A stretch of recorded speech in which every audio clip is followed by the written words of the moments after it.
তোমার না রবের সাথে বন্ধুত্ব ছিল? তুমি না মোনাজাতে ফুঁপিয়ে ফুঁপিয়ে কান্না করতে আর বলতে, হে আল্লাহ, আমি তোমাকে ছাড়া আর কাউকে চাই না। তাহলে এখন কেন তোমার রবের সাথেই বিচ্ছেদ? তুমি না তওবা করেছিলে?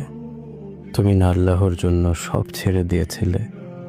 তুমি না বুঝতে পেরেছিলে তোমার আসল ঠিকানা কোথায়? তুমি না মুমিন হতে চেয়েছিলে, ইসলাম মেনে চলতে চেয়েছিলে? ভুলে গেছো? আবার কেন পাপে জড়িয়ে গেলে? তুমি না সিজদায় পড়ে কেঁদেছিলে তোমার গুনাহের জন্য? তাহলে কেন আবার দুনিয়ার ধোঁকায় পড়ে গেলে? তুমি কি হেরে গেলে তোমার নফসের কাছে? আল্লাহর প্রিয় হতে পারলে না? বারবার শয়তানের ফাঁদে পা ফেলছো?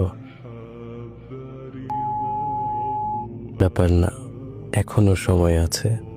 তুমি কি জানো না তোমার রব কত মহান?